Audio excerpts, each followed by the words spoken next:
the suffering of Christ.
Well, I've got 10. We're going to go ahead and get started. And I'm going to talk for a little bit so that the bell doesn't interrupt the prayer. This week we're on lesson 4, Portraits of Discipleship. We're going to the potter and the clay. And so we'll be looking at how us as the clay is an example of us being a disciple. Jim, would you do a prayer to start us off?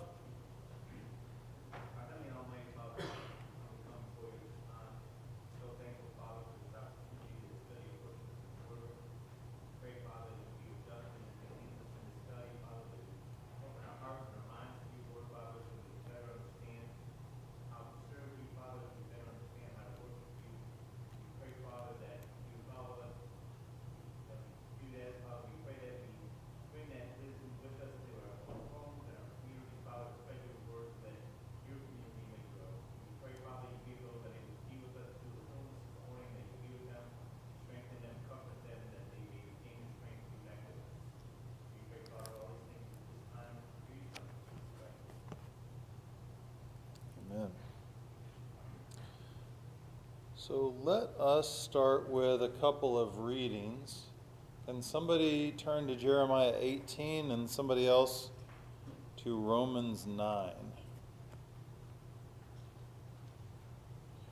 In Jeremiah 18, go ahead and do verses 1 through 6. And whoever's going to Romans verses 19 through 21. Who's got Jeremiah? Go ahead.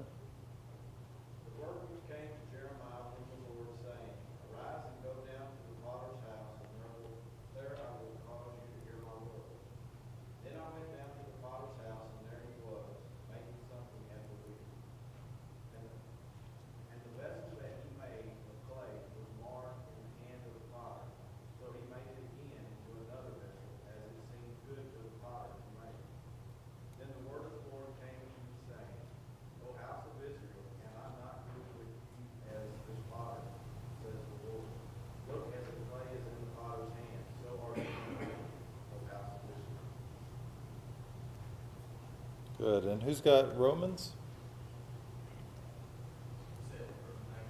19 through 21.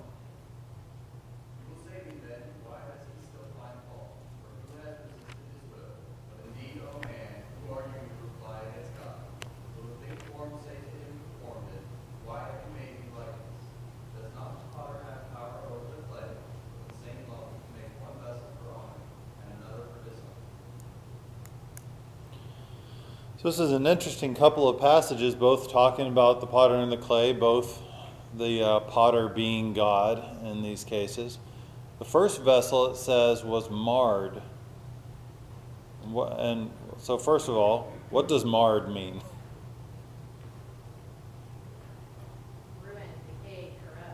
Ruined, decayed, corrupt. I occasionally forget to do that. I'll do that in the high school class. I'll blather on for 10 minutes, and then one of the kids will be like, we don't know what that word means, man. I got to start all over. So he's working with the clay and it becomes messed up in some way. And so what's he do with it? Starts over with what? The clay. With the clay. He doesn't throw it away and get new clay. He starts over with the clay he already has. And so I don't know if you all have ever worked pottery, especially pottery on a wheel. You can put a thumb in the wrong place on pottery on the wheel and that thing just goes sideways on you. It starts flopping all over the place and it's a mess. And it's just like, well, that's over. And you just clump it down on the thing, pull it into a big old ball again and just start over from scratch. So it could have been something like that. It could have been there was a bubble in the clay and then, that's not going to work. It's going to get destroyed whenever you heat it in the kiln. You got to start over. So I think that's an interesting point to make with the first one is that, he's working with the clay, and if it gets messed up, he stays working with the same clay. Then in Romans, it says that it's talking about, does the clay have a say in it? The clay doesn't have a say in it, right? Clay doesn't get to decide whether it's worthy or not. The potter decides if it's worthy or not, and he starts over if he wants to. And then he continues on to make one vessel for honor and another for common use. So, what is the clay in this metaphor, or in these metaphors? People. In Jeremiah, it was the nation of Israel, and in Romans, it's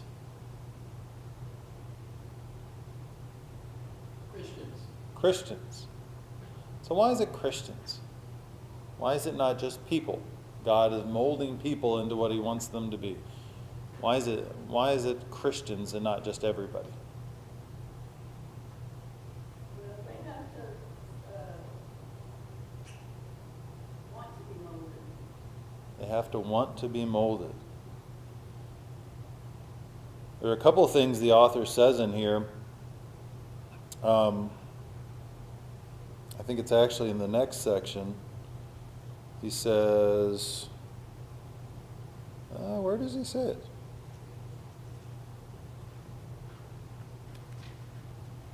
Yeah, there it is. At the bottom of page 25. In order for this illustration to work in our lives, we must make ourselves clay. So the point he's trying to make here is not everybody is clay. You have to make yourself clay, and then you have to consent to be molded. So, what are we supposed to do as the clay?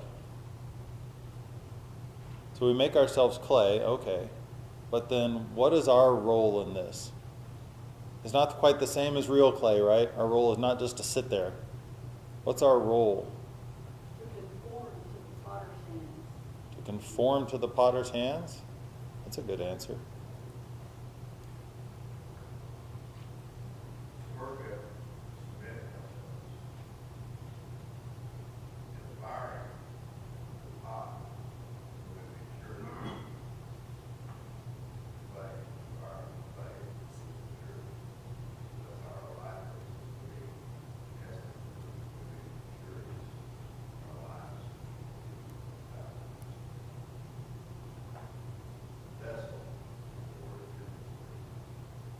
Yeah, it's something we'll get to here in a minute. It's a process, right? So the first thing is we have to submit. And then as you work the clay, you get all the air bubbles out and stuff like that. You get it into a shape that you can fire. Because if you don't know what you're doing and you just make some random shape, it's liable to just shatter whenever you fire it. And then the firing, as he said, and I'm repeating myself a bit for anyone that's online, or repeating him rather, the firing then continues to remove the impurities and bring it to the final formed vessel, which of course here it says, making from the same lump one vessel for an honorable use and another for a common use. So in this section he says, in order for us to be clay in God's hands, we must have these four things that are up here on the PowerPoint slide: faith, humility, meekness, and obedience. So why do we have to have these four things? We talked a little bit about submission a moment ago. But what about these four things? Why do you have to have faith to be clay?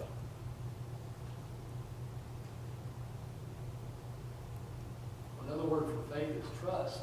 So you're trusting God knows what's best. And if you don't trust that God knows what's best, you're not going to be willing for Him to mold you. So that's the first thing. Step is whatever He says is best for me is best for me. I believe that. Yeah, the author talked a little bit at the beginning of this lesson that he may be stretching the metaphor a bit. But he says the Bible doesn't expressly say this, but we're going to take some examples. So, but I'll say, like, if you're working with clay, sometimes it can feel like the clay's fighting back against you. It's like, why won't you become the thing that is in my mind that I'm trying to make here? And yeah, if we're combating back against God, if we don't have that belief and that, again, submission. Humility kind of goes in hands with submission, but it's also talking about, getting into our mind what our shape should be. Disagreeing with the potter, as it were. What about meekness? What does meekness mean? We talk about that from time to time.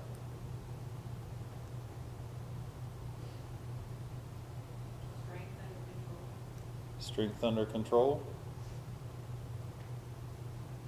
How does that apply to clay?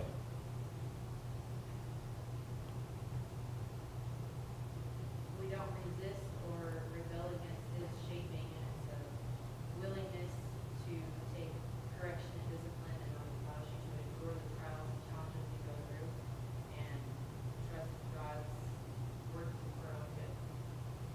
Yeah. Yeah, definitely. It's a balance. I'm struggling to extend the metaphor. Wait a minute. I've got it. You got to be strong enough to be molded. Well, right. So, because you have lots of materials that you can play with, but it's not going to stand up at all. Yeah. Melt back down. And when you're working with clay, right, if you don't have enough water in the clay, then you can't get it into a shape. And if you have too much water in the clay, it just slumps down into nothing. And then obedience, I think we've covered that well. Is there anything else we should add to the list?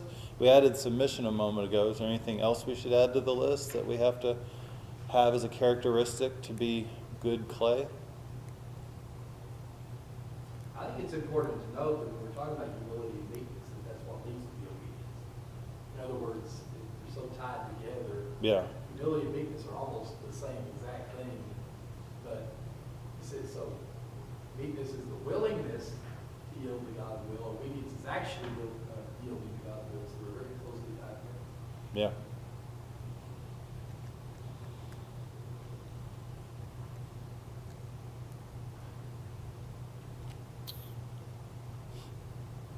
So, what is it about us that God is molding?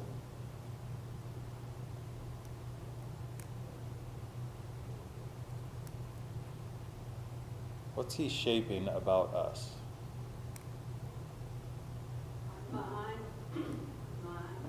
Our mind. Spirit, So how's He shaping our mind? through His Word. Okay. What shape is He trying to get it into?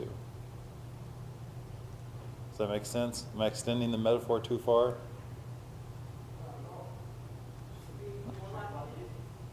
Shaped like Jesus' mind.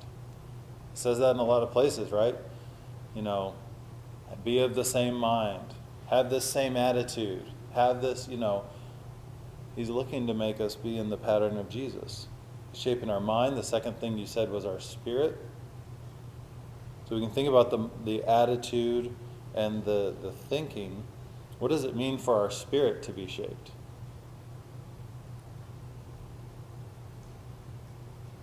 That may be related to the attitude also.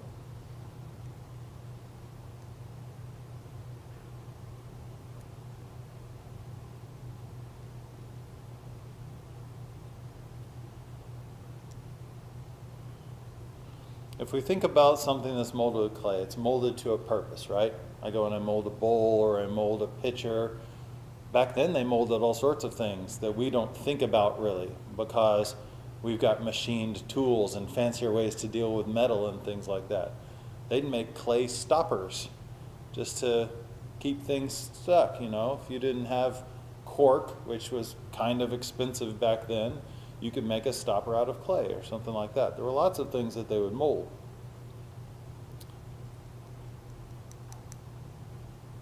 So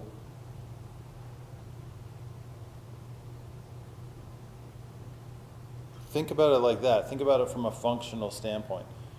He's molding our mind, he's molding our spirit, and go ahead, Stan. Well, Ephesians 2:10 tells that we are created for his workmanship. In other words, he's got purposes for us.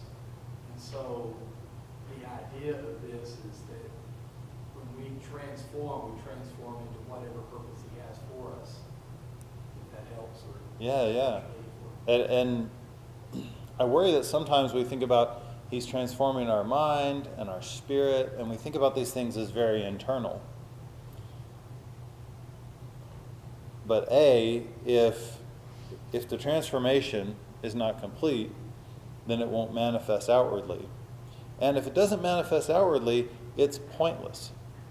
So, okay, I've molded you into the perfect pitcher. But if we never use you to pour things, then what was the point? I think he actually makes that point later in the lesson. We're not being molded for ornamentation.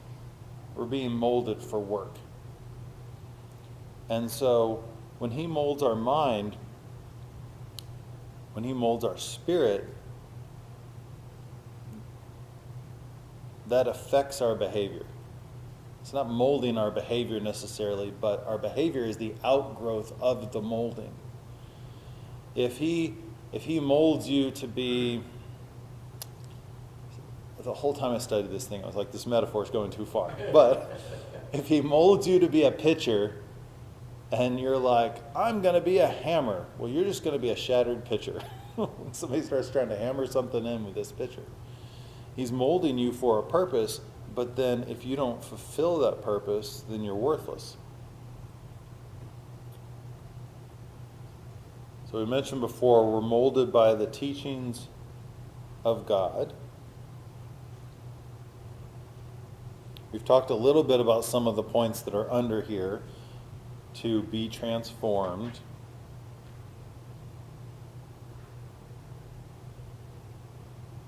To not be conformed, the renewing of our mind. He makes a point at the bottom of page 26 that this is not forced on us. It can't be forced on us. Why can't it be forced on us? What would it mean if it was forced on us? Right, and that's where talking about meekness being the strength part, willing to allow yourself, being strong in that sense. The strength is our free choice, right? Our free will. We got the free will to do whatever we want. In that sense, there's that strength, but allowing ourselves to be transformed by the Word, allowing ourselves to be molded by the Word.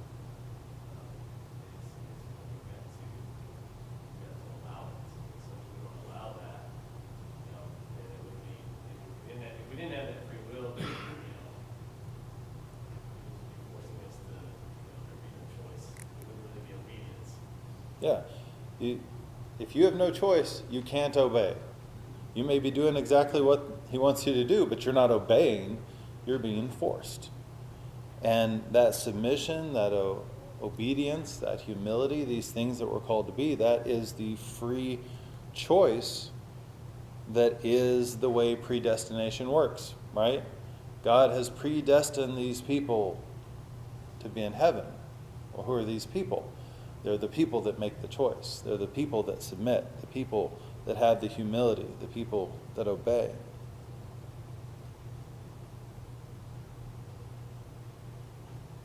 Wow, you can really tell the time of day that I study these things by the notes I write myself. I don't read y'all every note I write myself. I write myself notes like this. what we do to be done to, but we also are doing some of the doing to. That makes sense. That makes sense, but maybe it's something like, it's not quite a proverb there. But the point I was trying to make there, we've already talked about you have to be the clay. You have to do something to be the clay. But you also have to continue in doing something. You can't be like, all right, I've made myself the clay, and you sit back and like, it's all on you, God. Let's do it.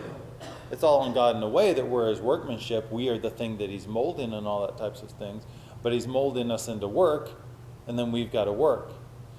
And even the molding that we do, I think it was mentioned by Debbie a moment ago, like being in the Word is part of the molding, right? Well, God's not injecting the molding into the pot. We are sitting there and we are doing parts too. We're doing our study. We're working with one another. We're building one another up. We're building that strength in ourselves such that the next step can be taken. I think that what you said at the beginning, it points back to it, is that the people that he's talking about, first of all, the Israelites of Jeremiah and the Christians, is that God basically is saying that I'm the one that's in control. But he's talking only to people who put God in control. And so why are you trying to resist me in this? You have put me in control, so you ought to be doing what I tell you to do, or acting the way I have you act. But individuals who are unwilling to be molded, then they aren't a part of this illustration. In either of those cases, they're just not a part of it. So intrinsic in the illustration itself, because of who he's talking to, is the reason we're in this situation is because you supposedly have put me here. So why are you resisting, or you are not to resist? Because of that, which requires will on our part. Yeah. And it's continual, and it becomes a more fine-tuned work as it goes on. I mean, you think about somebody that's making some sort of pottery.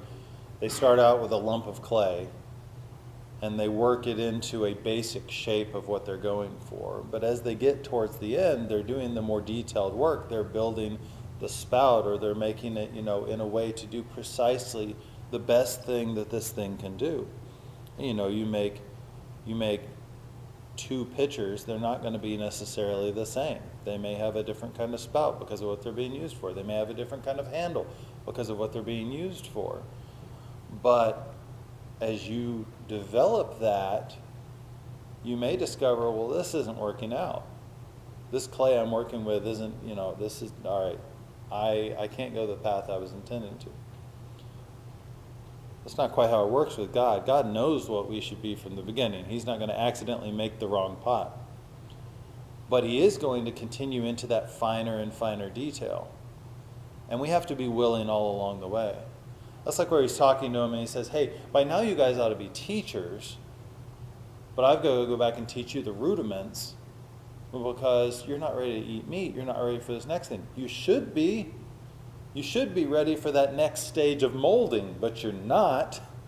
So we've got to go back and focus on the original form because I can't get you to that greater purpose. I can't get you to that greater usefulness to the kingdom.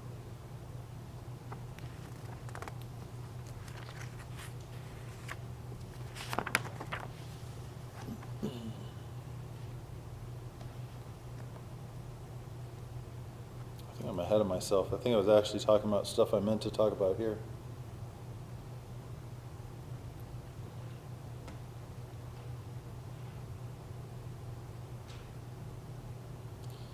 Molding is a process. It changes over time.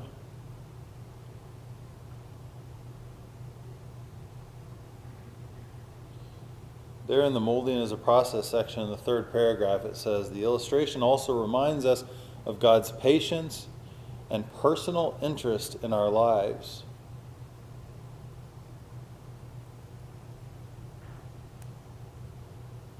We may sin and fail to be what God would have us to be, but as long as we seek forgiveness and yield to Him, God can make us right again.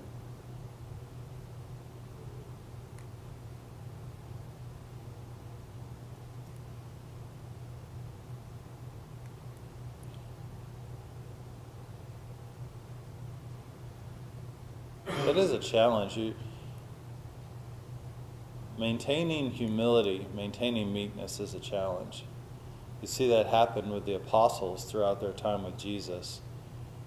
They'd come back and they'd start talking about who's the greatest in the kingdom, and it's just like, why are you even thinking about that? Like, that's not even how you should be thinking. You're not being the clay that I need you to be right now. Or you'd have, it seemed like often Peter, who would buck up and try to say, this is the clay I need to be, right? You can't wash my feet, you're not being the clay.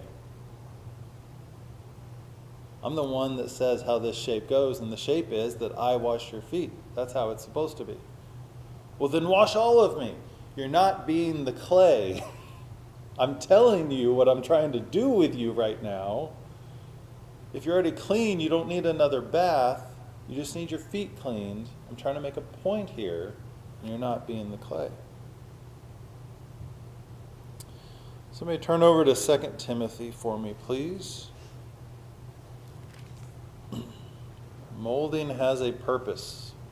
Well, go back. Somebody read 2 Timothy 2, verses 20 and 21.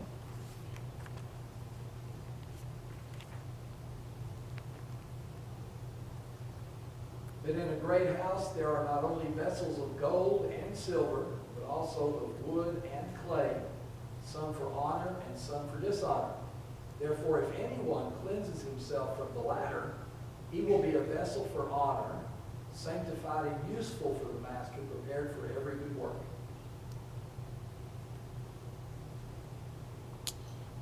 So many vessels, many different purposes for the vessels, but in general, what is the purpose we're being molded for? Stan kind of already said it. To be molded after God's will. To be molded after God's will for what purpose? What's He doing with us after He molds us? Prepared for every good work. We're tools in the house. We're tools in the kingdom. Our purpose is the furtherance of God's will, the furtherance of the kingdom. Our purpose is service. What does it mean to be molded for dishonor? It says that in there. In the other passage it said some are molded for honor and some are molded for common use. Here it says some are molded for honor, some are molded for dishonor.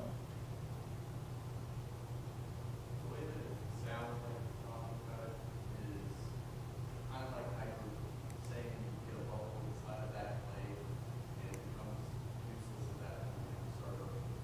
In a similar way, we can allow those bubbles to form inside of us as we keep old, and then we're useless. We are functionless at do what we're supposed to do, and that is how we're formed for dishonor.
I'm not sure. My point is, we're never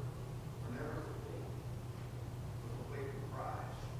Our lives have to be, we're complete with the entirety of our Christian life, always form and fashion. We're never perfect. We strive. Paul is an excellent example of someone who thinks you often people think humility is a weakness. Humility is not a weakness. It's a strength. Meekness is a submission to honor. We're not perfect. We're never going to be perfect.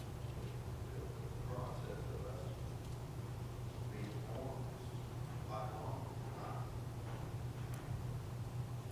Yeah, I feel like sometimes I'm never going to be ready for the kiln. I'm never going to be molded enough that they're ready to fire me. We're sure that that's not the case. Yeah. One of the things that I think might help is the idea of looking at Paul's writing in 1 Corinthians 3. He talks about the work that he and Barnabas were doing in converting souls. Some were precious, some were wood, hay, and stubble and burned up in the fire, suffering loss because of it. Same idea, I think, here. God's workmanship, everything we do, the smallest thing to the most ostentatious thing, is precious.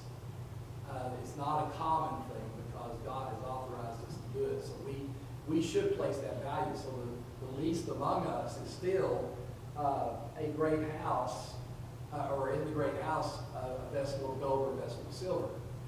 The common dishonorable things, the clay and the pots and all, it'd be like saying, hey, you're a golden pitcher rather than a chamber pot or a trash can. You know, that it's talking about the value. There are many things that are they just don't have any intrinsic value, not for anything important. But as a Christian, God has put you, made you special, sanctified you, honored you, so you're the precious thing. It's what you're supposed to do. So it's talking about the value that you have. That's the kind of thing you are supposed to be. So if instead you're living your life without sanctification, without holiness, you're turning out to be a trash can when you should be this gold pitcher. Because this is what God has made you. Can you imagine having a gold pitcher put in the corner and throwing trash at it?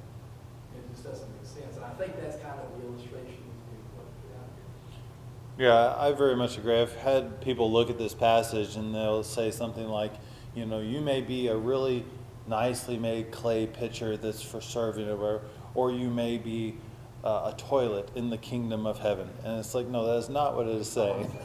It is not saying that at all. This in particular, it's not talking about the hay and the stubble that would be burned up in this passage. It's saying that, you could be gold, you could be silver, you could be wood, or you could be clay, but you could still be honorable in any of those states. But you also could be dishonorable in any of those states. And if you're trying to form yourself, you're going to form yourself into something that's dishonorable.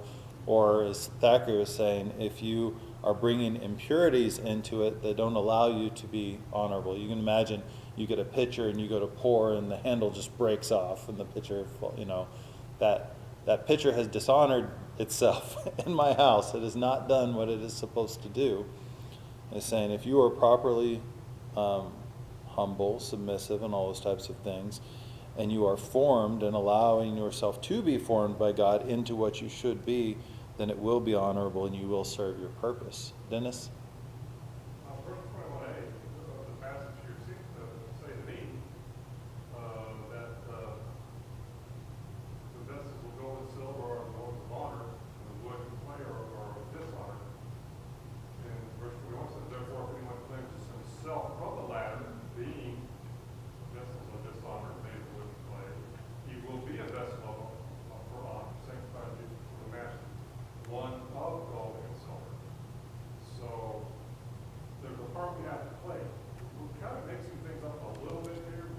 Yeah, we're mixing metaphors here, yeah.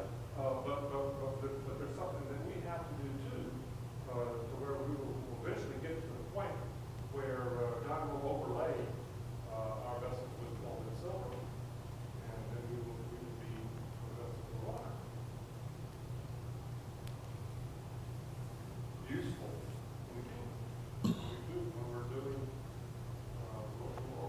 Yeah. It might be helpful to start back in verse 14. Paul, of course, talking to Timothy here. Remind them of these things and solemnly charge them that in the presence of God not to wrangle about words, which is useless and leads to the ruin of the hearers. Be diligent to present yourself approved to God as a workman who does not need to be ashamed, accurately handling the word of truth. But avoid worldly and empty chatters, for it will lead to further ungodliness, and their talk will spread like gangrene. Among them are Hymenaeus and Philetus, men who have gone astray from the truth, saying that the resurrection has already taken place, and they upset the faith of some. Nevertheless, the firm foundation of God stands, having this seal: the Lord knows those who are his, and everyone who names the name of the Lord is to abstain from wickedness.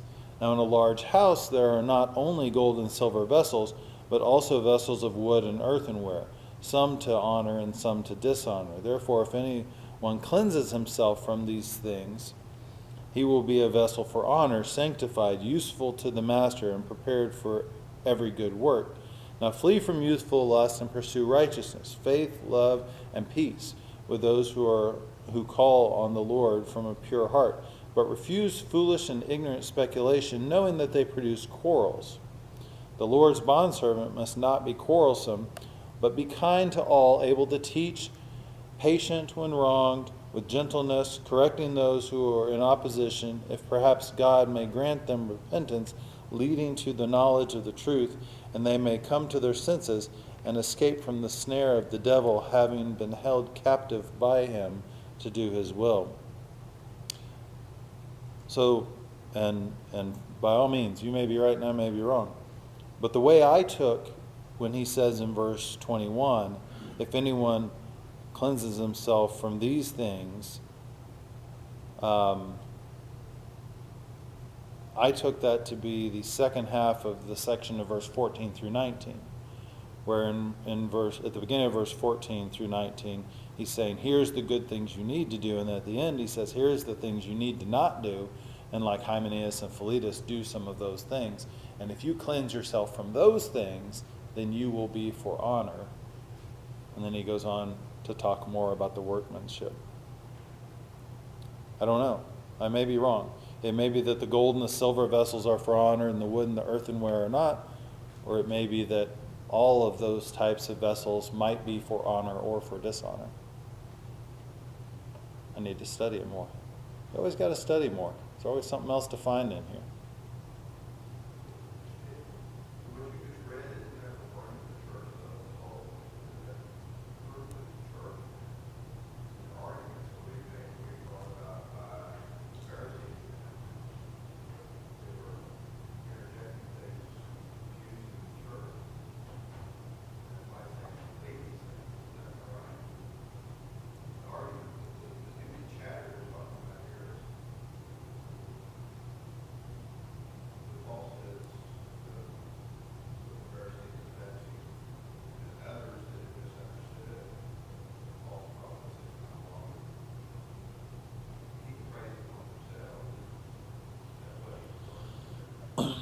Yeah, I think so. I mean, I think he's talking about the church. We're all vessels in the church. Some are to honor and dishonor. But I think the dishonor is completely originating within the people. There's nothing God is making for dishonor. But in the house, there are dishonorable people. That's what it comes down to. There are dishonorable people in the house. And you have to cleanse yourself of these dishonorable things in order to be honorable. And then you can be used for the purpose that God has for you. You can use Hymenaeus and Philetus as the example. They were Christians, but they were false teachers, so they had jeopardized their standing with God. They were still in the house in the sense that they had become obedient to the gospel of Christ, but they were not honorable at all. And that's the idea of obedience and steadfastness that we were talking about earlier, lacking in their case and jeopardizing ours as well. Yeah. So I got two more questions. How do we know if we've served our purpose or are serving our purpose?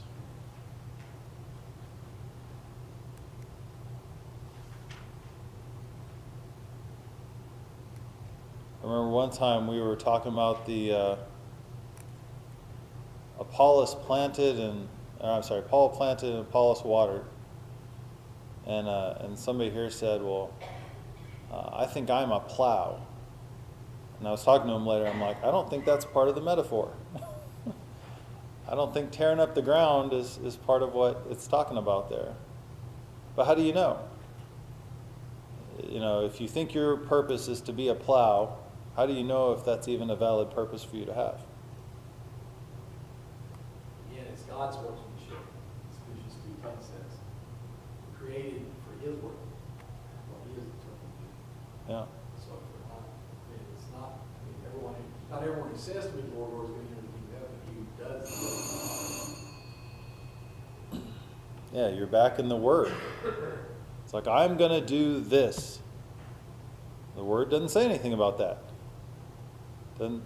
He has not been telling you to do that. That is not your purpose, bowl. That is not your purpose, pitcher. You go look in just so many of the apostasies that have happened through all time, right?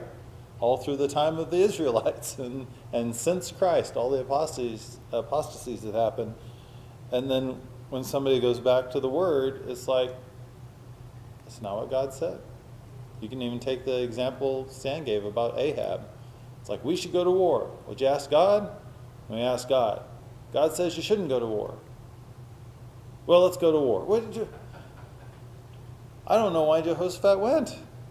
Honestly, he finally got the prophet that was actually a prophet of God, and that prophet might have shown up a little sarcastic in that case to start with, because he did tell them to go to war to start with.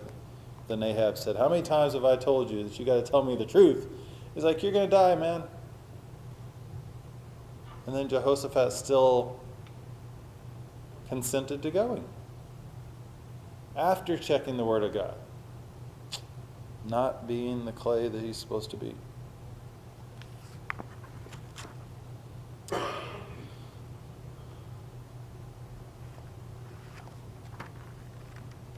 Last question. I'm going to use one of his questions. Question number 4.